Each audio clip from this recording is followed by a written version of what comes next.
রেলে গত 15 বছর উন্নয়নের নামে যে লুটপাট হয়েছে তার সিংহভাগই সাবেক রেলপথ মন্ত্রী মুজিবুল হকের হাত ধরে। রেলপথ মন্ত্রণালয়ে তিনি প্রায় 8 বছর মন্ত্রীর দায়িত্ব পালন করেছেন। রেলে 15 বছরে প্রায় 1,15,000 কোটি টাকার উন্নয়ন প্রকল্প বাস্তবায়ন হয়েছে। এর প্রায় 85% প্রকল্প গ্রহণ ও বাস্তবায়ন হয়েছে মুজিবুল হকের দায়িত্ব পালনকালে। মুজিবুল হক তার দায়িত্বকালে একাই 90,891 কোটি টাকার 45টি প্রকল্প অনুমোদন করিয়েছে। এসব প্রকল্প বাস্তবায়নে ব্যাপক দুর্নীতি ও লুটপাট হয়েছে। সম্প্রতি দুর্নীতি দমন কমিশনের দুদক চাহিদা অনুযায়ী মুজিবুল হকের দায়িত্বকাল নেওয়া প্রকল্পগুলোর সংখ্যা, প্রকল্প ব্যয় ও প্রকল্প পরিচালকদের তথ্য উপাত্তের তালিকা তৈরি করেছে রেলওয়ে কর্তৃপক্ষ।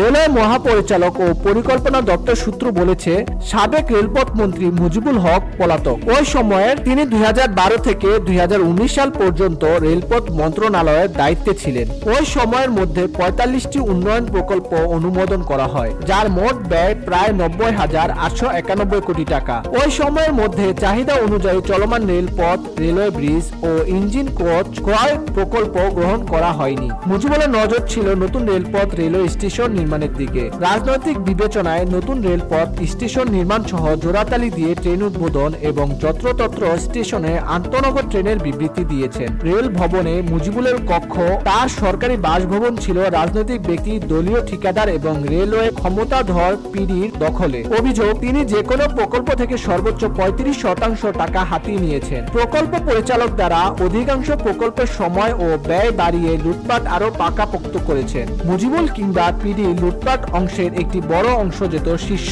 পর্যায়ের ক্ষমতাধরদের কাছে। পরিকল্পনা দপ্তরের এক কর্মকর্তা বলেন, মুজিবুল হক তার দলীয় এমপি, মন্ত্রী এবং ঠিকাদারদের অনুকূলে প্রকল্প গ্রহণ ও বাস্তবায়নে সবসময় সংশ্লিষ্টদের চাপে রাখতেন। সাম্প্রতিক সময়ে বারবার দুদক ও রেলপথ মন্ত্রণালয়ের নির্দেশনায় উন্নয়নের নামে তার দুর্নীতির ফিরিস্তির তালিকা করা হয়েছে। বেরিয়ে আসছে তার সঙ্গে পিডি সহ সংশ্লিষ্ট রেলওয়ে কর্মকর্তাদের দুর্নীতি অনিয়মের চিত্র।